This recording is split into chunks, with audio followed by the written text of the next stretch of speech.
All right, welcome back to the deep dive. Usually when we pick a date on the calendar to dig into, you expect just a random scatter plot, Right, right? total mess, yeah. Exactly. A Yeah. treaty signed, I don't know, the 1400s, a volcano erupting, a pop star's birthday. Mhm. History is messy. It rarely follows a neat script. But this time we found a real anomaly. We started looking at February 5th, and instead of that random noise, we found this distinct, almost cinematic three-act structure. It's this narrative thread, Yeah. and it spans nearly 140 years. It's not just a collection of events. It feels like a study on Black freedom and the nature of state power and how those two things just collide.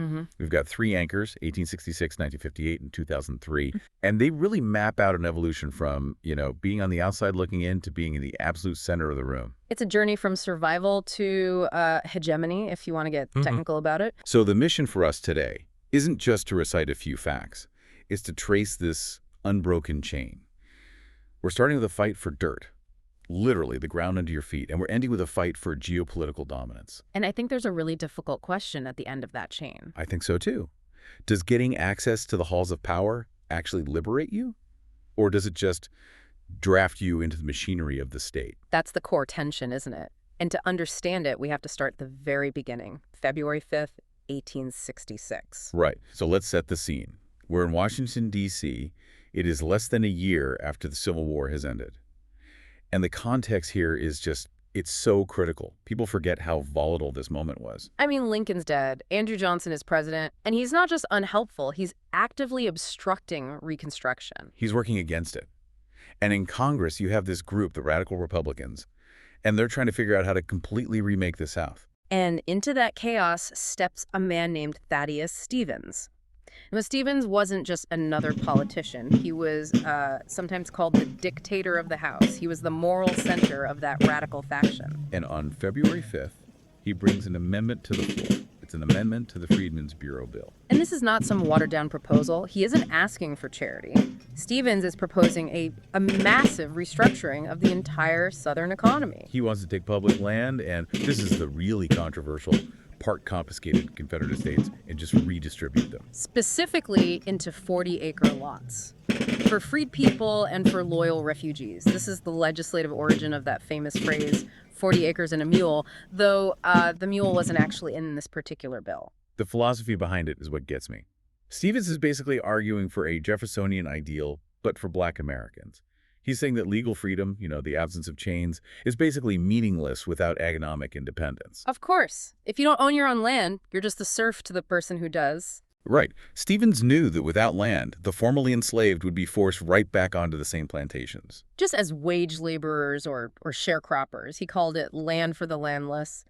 But here's where we have to look at the opposition, because the amendment didn't just fail, it was obliterated. The final vote was 126 to 37 against. And that number, it always stuns me. Yeah. Because we're not talking about a Congress filled with former Confederates. They weren't back in the Union yet. No, this was a Northern-dominated Congress. So why? Why did they vote it down so overwhelmingly? Because what Stevens was really attacking was the sanctity of private property. That was the line. That was the line that the moderates would not cross. So it wasn't just about race. No. I mean, even many abolitionists who hated slavery loved the idea of capitalism more. They were terrified that if the government could seize a plantation owner's land today and give it to the workers, it could set a precedent that could reach the factories up north tomorrow. Precisely. So that no vote on February 5th, 1866, it wasn't just a racial decision. It was a defense of the entire economic hierarchy. They were okay granting civil rights on paper, but they refused to touch the actual distribution of wealth. And you see the fallout from that no vote almost immediately. Immediately. Yep. Because they didn't get the land, Black communities across the South were locked into sharecropping. It created this cycle of debt, a trap that lasted for, a century? It was a state-sponsored failure to provide the economic baseline for what freedom was supposed to mean. So that's our first anchor. The state says no. You can be free, but you cannot be independent. You have to work within our structure. Which brings us perfectly to the next link in the chain. We jump forward 92 years, and the whole context shifts. We go from domestic survival to international representation. February 5th, 1958. Now we're deep in the Cold War. Sputnik had just launched a few months earlier. The whole world is terrified of nuclear war. And on this day, the U.S. Senate confirms a man named Clifton R. Wharton Sr. as the U.S. Minister to Romania. It's a massive pivot. I mean, think about it. In 1866, Black Americans are being denied a piece of land. By 1958, a Black man is being sent to secure American interests on the front lines of the Iron Curtain. He becomes the first African American to head a U.S. diplomatic mission anywhere in Europe. And we have to be clear about Wharton. He wasn't one of the typical political appointments of that era. No. Usually, if a Black person got a diplomatic post, it was to Liberia or Haiti. They called it the Negro Circuit. It was often ceremonial, sometimes patronizing. Wharton broke that mold completely. He was a career officer. He didn't get this job because he wrote a big check to a campaign. He'd spent decades in the Foreign Service, often as the only Black man in the room, serving in the Canary Islands, in Lisbon during World War II.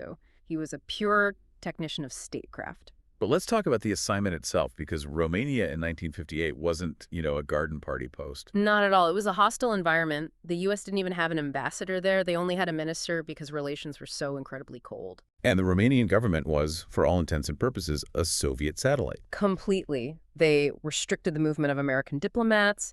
They harassed the local staff who worked at the U.S. legation. There were constant accusations of espionage back and forth. And Wharton had a very specific problem he had to solve, right? The issue of frozen assets. That's right. The U.S. had seized Romanian assets during the war, and in return, Romania had nationalized American property. It was a complete deadlock. And Wharton had to navigate that. He did. He navigated that legal minefield, and by 1960, he had negotiated a settlement that actually started to normalize relations. But you have to step back and think about the optics here. You have a Black man representing the United States, demanding that a communist country respect American property rights. While back home in the United States, Black people are still fighting for their own basic property rights and the right to vote. The Civil Rights Act of '57 had just passed, but it was pretty weak. The big sit-ins hadn't even started yet. And that is the paradox of this second beat.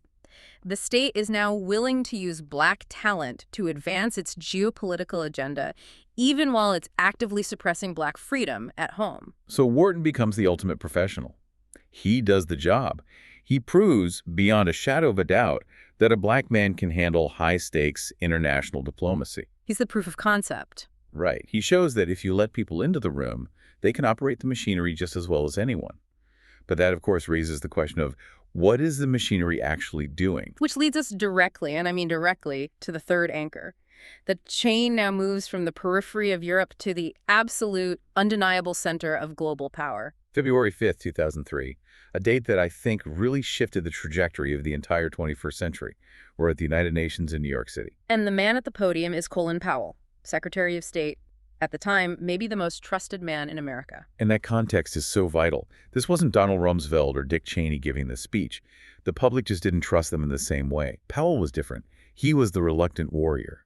The Powell Doctrine guy. Exactly. You only go to war with overwhelming force and a clear exit strategy. Yeah. So if he was saying we needed to invade Iraq, a lot of people were willing to listen. He was the collateral. The Bush administration knew they needed his credibility to sell this war, not just to the international community, but frankly to the American liberal establishment. And so on February 5th, he sits down in that Security Council chamber, and he lays out the case against Saddam Hussein. I rewatched the whole speech preparing for this. It is masterfully delivered. Oh, yeah. He holds up that little vial of what he says is simulated anthrax. He plays the intercepted audio recordings between Iraqi officers. And he just hammers that phrase home again and again. Resolution 1441. He argues that Iraq was a material breach. They were hiding weapons of mass destruction, chemical, biological, and a nuclear program. I remember the satellite photos of what he claimed were mobile bioweapons labs. They looked like something straight out of a thriller. And the tragedy, of course, is that almost none of it was true. The intelligence was deeply, deeply flawed. It was cherry-picked. In some cases, it was outright fabricated by sources, like the infamous curveball. And there were dissenters inside the intelligence community, right? There were analysts saying, wait, this isn't right. There were. But those voices were silenced or ignored because they didn't fit the narrative that the administration wanted to build. And by all accounts, Powell knew the intel was shaky. I read he threw the initial draft of the speech in the air and said something like, I'm not reading this garbage. He spent days at the CIA trying to verify it himself. But in the end, on February 5th, he went out there and he sold it. And because it was him. because of that long chain of black excellence that led to that moment. Yeah. It worked. It worked. The polls shifted. You had the liberal press starting to say, well, the case is undeniable now. He provided the moral cover for a preemptive war. He later called it a blot on his record, Hmm. a permanent stain. But just look at the progression we've tracked here. In 1866, the system denies black people economic power. In 1958, the system uses a black professional to negotiate on its behalf. By 2003, a black man is the voice, the very instrument of the system's ultimate power, violence. It forces you to confront the difference between representation and transformation. We so often assume that if we just get marginalized people into positions of power, the nature of that power will change. It'll become softer, maybe more just. But February 5th, 2003, suggests the opposite might be true. The institution didn't change because Colin Powell was at the State Department. Colin Powell had to conform to the institution to be Secretary of State. The machine demanded war, and he became the indispensable cog that made it turn. And that's the unbroken chain. Thaddeus Stevens wanted black people to be independent of the master. Clifton Wharton showed black people could faithfully serve the master's state. And Colin Powell showed that black people could be the master. But the nature of the master, the state's monopoly on violence, that remained constant. It's a heavy thing to realize. We celebrate all the firsts, the first minister, the first secretary of state, but we very rarely ask first to do what? Exactly. First to negotiate a treaty. Great. First to launch a war based on false pretenses.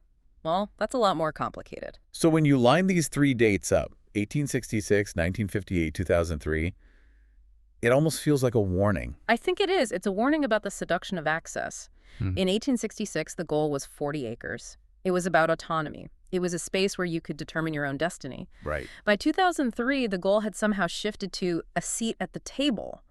But if the meal being served at that table is war and the price of the seat is deception, is that really a victory? That brings me right back to Thaddeus Stevens. If that vote in 1866, if it had gone the other way, if the no had been a yes. That's the great counterfactual, isn't it? That's the one that keeps you up at night. Let's just play that out for a minute. Let's say the federal government had actually redistributed the land.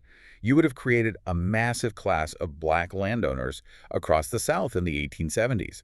You would build generational wealth from the ground up. You fundamentally alter the political economy of the entire United States. You likely avoid the worst brutalities of Jim Crow, because economic power always breeds political power.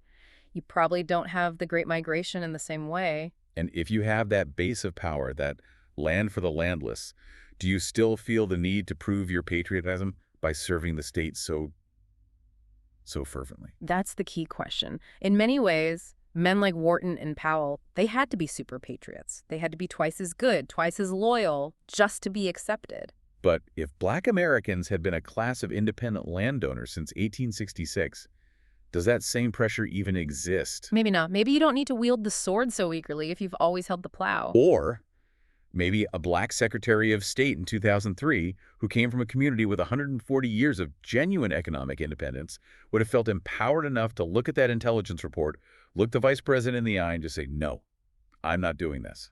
Because their standing wouldn't have been owed entirely to the institution they served. They would have had their own ground, literally, to stand on. 40 acres wasn't just about farming. No.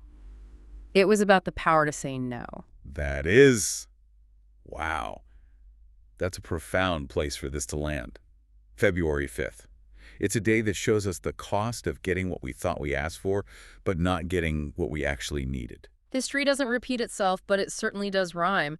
And on this particular date, the rhyme scheme is pretty tragic. Well, on that note, I think we'll wrap up this deep dive. It's a lot to process, I know. From the floor of the Reconstruction Congress to the floor of the UN Security Council, the chain is there. It's visible if you look for it. And it's still being forged today. Absolutely. Thank you for listening. Keep looking at the dates and keep asking the hard questions. We'll see you on the next deep dive.